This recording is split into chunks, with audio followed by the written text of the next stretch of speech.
All right, we are back in Studio K, and I'm joined by Malamiko. Hey. Hello. Yeah, like I said, your set was so amazing. I had such a good time listening to you. I enjoyed it so much. Before we get started, could I get a name and instrument introduction from everyone? Yeah, I'm Daisy. I play guitar and am the main vocalist. I'm Ryan. I play bass. I'm Reese. I play the drums. Amazing. We just heard In 1,000 Years, Butterflies, and Untitled for Felix. All from your most recent release, All Pleasant Dreams, which came out March of this year. Yes.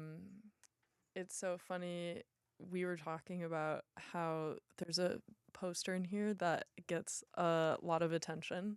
And when I was looking at just kind of like all of the liner notes and stuff on your Bandcamp and heard you guys talking as well, that one of the members from Another Heaven produced your album, correct? Yeah, he recorded, mix mastered the whole thing. Ollie. Mm-hmm. Yeah. Ollie. And also, I mean, I don't necessarily like to be too public about it, but like I showed Ryan Another Heaven because it was like I've been friends with Ollie for many years and I love Another Heaven. Yeah. And I was just like, Ryan, check out this local band. You would really like them. And then like 2 weeks later, he was just like, hey, do you want to start a band? Do you want to start a band that's just like really heavy shoegaze? That would be really cool. No reason at all. No Yeah. reason. That's amazing. And was there anything that you think was particularly special about like not only being to collaborate with someone that you've known for a very long time and just kind of consider a friend, but also someone that you feel like there's something you have sonically in common? Like, do you feel like when you were producing that record that you just kind of clicked in a way? I mean, yeah, I think, well, yeah, as we were like kind of writing the songs, I mean, we had been, I mean, I feel like Ollie kind of knew what we were trying to give off with the record. And, you know, it was a comfortable environment. It was really easy to get a lot of work done quickly. And, yeah, I mean, it felt good to have somebody who yeah, epitomized the vibe we were kind of hoping to get. Yeah, absolutely. Maybe we didn't want to like, the songs are very much ours, but we knew what the kind of the vibe was, and it was not unlike. You didn't have to explain it to him, not at all. Yeah. You want to say something, Ryan? No. That's all I got. And then, yeah, kind of in the same vein, I also saw that you had a member of Rice on the record as well. So Mark. Yes, who I had them on off the record in like rapid succession. So it was so fun for me to be looking for that. And I was Mark like, was giving oh us my some gosh. tips. Yeah. Yeah. I think I asked him for I actually did ask him for the email address. I was like, oh yeah, I see that you did off the record. I've been meaning to reach out. Could you just give me that email address? That's so sweet. Yeah, Mark and I have been friends for a hot minute. They also, Rice played on our record release, and he played synths on our record release. We've like done stuff together, and we both like work in like the experimental scene. So we have a lot of like shared musical history. You know, we share a lot of the same types of music that we like. Yeah.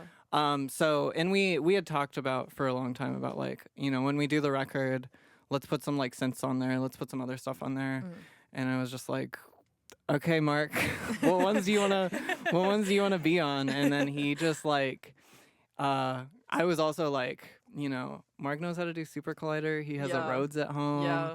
He's got a Prophet. Like let's get it all out. crazy. He like built a lot of those synths like just straight from scratch on Ugh. Super Collider, and just like showed me like little like drafts of Yeah. it, and it was.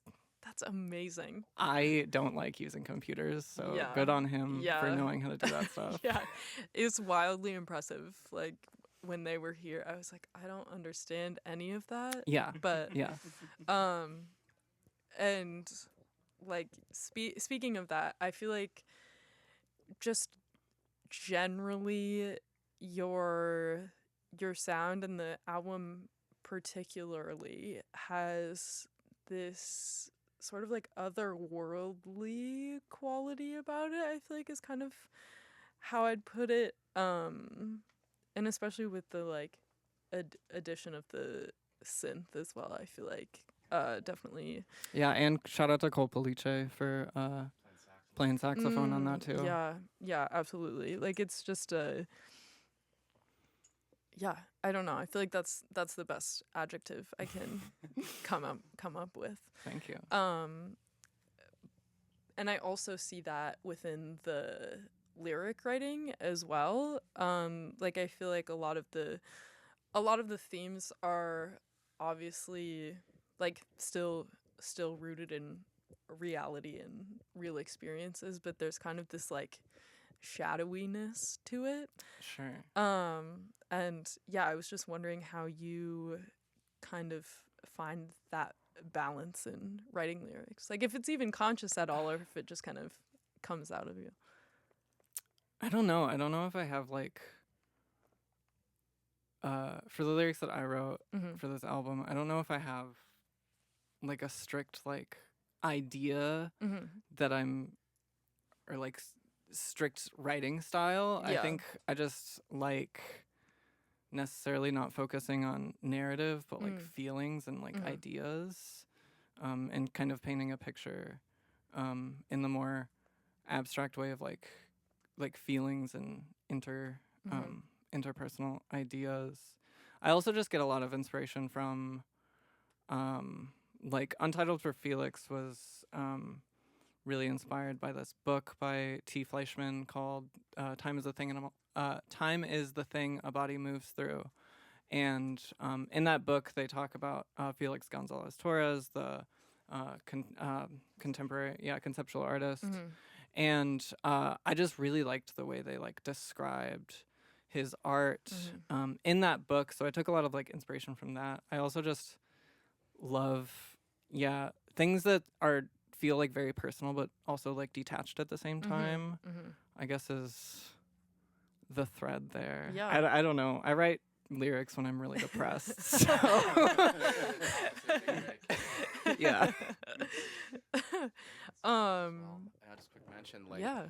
we had, I think when we started the band, we had a few things that we tried to like kind of find the mission statement for the band. And speaking of Felix, like I feel like a lot of queer art and like kind of New York in the 80s and 90s was really something that drove us. Like Felix Felix, I can't say words. Gonzalez Torres, thank you very much. And like David Warnerovich and Arthur Russell and all these people, and it's something we like bonded over at the beginning and really kind of helped push the songwriting and the lyric writing in a direction that like we feel like finally we have something that we can kind of the totem pole we can kind of dance around. Yeah, absolutely. Just like selfishly, the same deal. Arthur Russell mentioned that he has such a special place in my heart. There's something so like intangible about his music, and it's just so special and magical, and yeah, he's just amazing. But yeah, I keep finding these connections in my questions. But I was also watching the music video for Butterflies, and it was funny. I like clicked on the video and I was like, wait, like I thought it was a video and it's just a picture. And then I waited a couple of seconds. I was like, oh my gosh, I just wasn't paying close enough attention. Like it is a video, but it's just like kind of this seemingly still image where like the moments that you can tell that it's a video are just these like slight movements. And I feel like that lends itself to a lot of what you were just saying about kind of like the more sonic qualities. But I wanted to know, was the idea for the video just kind of something that came out of the blue, or were you like sitting down and being like, what should we do for a video for the song? You want to take it? Yeah. I think at the time we had we weren't thinking about like music videos. We were just wanted to get the album out. Yeah. And well, I think we wanted to do, if I remember this correctly, we wanted to do a lyric video, but lyric videos can, when they go bad, they go really bad. They go really bad. And so we kind of wanted to do not a lyric video, but not like a full music video. And so I had we just used the camera on my phone No way. and slowed it down to, I think it 8 times. It was like 240 frames a second or Whoa. something insane. Yeah. I had made I made the text on the computer, and it was kind of like that Weezer video where it's like I was thinking about, because I had been watching a number of music videos that were like that, like Yeah. Weezer, Undone, and Julian Casablancas' 11th Dimension, like that they would kind of do a time ramping, and Yeah. Street Spirit by Radiohead. And I thought it was kind of fascinating to like, kind of with the vibe of the record, kind of slow things down, Yeah. but also like, make it seem static, but Yeah. keep it moving forward. Yeah.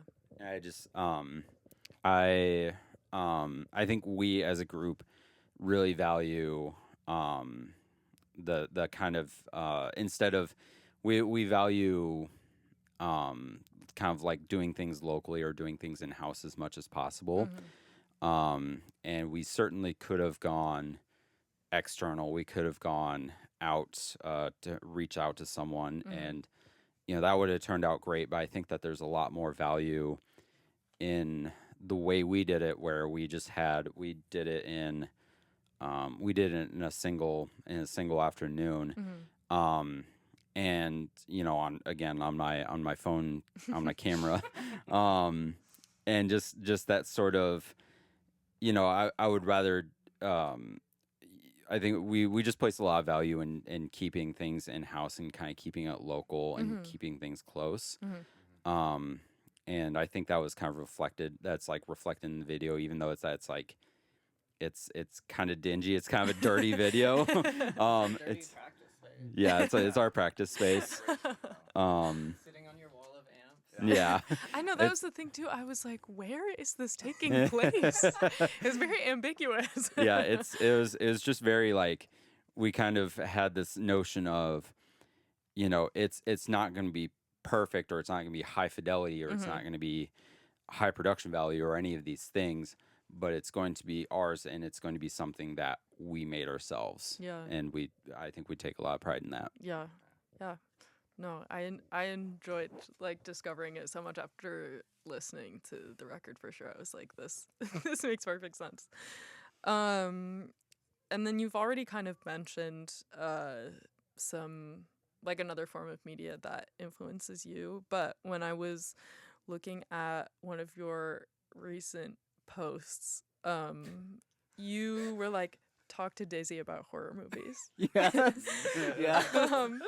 And so, do you find that there are films that influence your music to some extent, or even just the fact that horror movies like have a special place in your heart? Do you find that leaks into your... Horror movies have a special place in my heart. It's tragic because these two like hate horror movies. No way. They do not. Like, I tell them about horror movies, and Yeah. they're just like, I'm stressed out enough in my own life. I can't watch horror movies. Yeah. Yeah. Constantly. I'm always like, oh yeah, I watched this new horror movie. Yeah. Oh, you guys should totally watch The Substance. Oh, Great movie. yeah. Great movie. I haven't seen it, but Watch it in theaters. Watch it I've because heard it's an really experience in immersive. theaters. Yes. It's very intense. I love horror just because there's a lot of stuff you can say about it. Yeah. There's a lot of stuff there's a lot of themes. There's a lot of stuff. There's a lot of great queer horror. Like body horror is a great way to just express like the horrors of like being a woman in society, being a queer person in society, being a trans person in society, being like a general person that like has to have a body that like continues to age until it dies. Like, I don't know. I love body horror for like so much of that. And also, yeah, I mean, I don't know. I'm constantly watching movies because like that's what you do in Minnesota when it's cold. Exactly. That's what I I do. want to mention, if anybody wants to talk about the Beatles movies, let me know. No. No Ryan doesn't watch movies. movies. I've talked to him. I've asked him, and he just doesn't. Never seen a movie ever. All right, before we wrap it up, now is the time for everyone's favorite fun little question. So you get to build a 4-group bill, including yourself. Who are you choosing and why, and where are you playing? Yeah, are we deciding as a band or as individuals? As individuals. Sometimes people will do it Okay. where it's like we each pick one, or it's a Okay. group decision. Because I thought about this. Okay, Because I've listened to a handful of interviews, Yeah. and I'm like, we're gonna have to. Okay. You have to. I like that you came So- prepared. So, the Cedar, I think would be the venue. Love the Cedar. Great sound. Great people. And I'm gonna pick my 3 favorite local bands because I love playing with friends, and it's gonna be Another Heaven, of course, since I've already talked about them. Fend, who's like best band in the city right now, and our good friends Damon, because I love a mixed bill. You know, you got some emo, you got some sludge gaze, you got some screamo black metal. Ideal show for me. Amazing. Come back to me. Okay. Give me a second. I mean, I'd say everything that Daisy said as well, but I feel a need to say more bands that are friends. So I'd say ditto the Cedar. Yep. But also, I mean, I suppose. Oh God, now I have to think about this. Oh boy. Well, we've already been having a lot of gigs with them, but Melanerpes, some really good folks in that band, some friends of ours. Man, what else? I mean, well, Eat Lava, yes, Eat Lava. I should say there is some crossover with Damon there. But I'll let Ryan say Eat Lava because I'm gonna say Reagan Youth. And a project that I had played with once, Silver or Lead, which we played at the Southern Theater with Mark. Sweet. Other Mark. I would probably, for venue, I would probably go with Southern Theater. Just a really cool place. It's just really cool. Did you pick a venue, by the way? Cedar. Yeah. Oh yeah. Okay. Listen to me. Yeah. I mean, Cedar is good.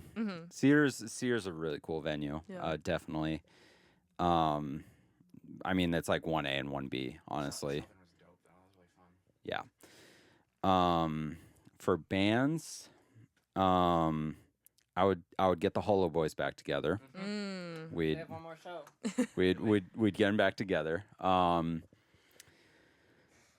Eat Lava, because of course, they're a bunch of good people and good friends in that band.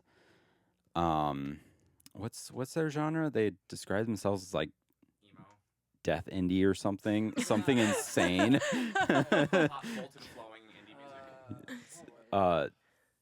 It's like indie death prog or something. Of course. Yeah, technical death indie or something. Yeah. I love the goofiness of that. And I would say, oh man, now the pressure's on. I would say Prize Horse, just because I love Prize Horse very much, and they're so cool. They won't return my calls, which is a shame. Yes, that's what I'd go Perfect. with. Yeah, those are all amazing lineups. I like the local focus. It always makes me happy when people shout out their friends. In the beat, yep. So of course we'll just bring them on for the I have to mention. for the extra set. I mentioned on Twitter, but the greatest band of all time is Thinking Feathers Union Local 282. I don't care what anyone says. Just a quick shout out before we go. I don't know who that is. They're not active anymore. From the 80s. And also before we go, if you want to let the listeners know what's going on in the world of Malamiko coming up next. The world of Malamiko is constantly a busy mess. Mhm. But yeah, we do have shows. Our next show is tomorrow at The Mess. We're playing Joe Bartel's tour reunion show. After that, we are at the Eagles on Saturday, October 26th for Din Din's holiday extravaganza. And last one on the books and maybe last one for the year, back at Pillar Forum on November 15th with Melanerpes and Homunculus Rex, also known as H-Rex.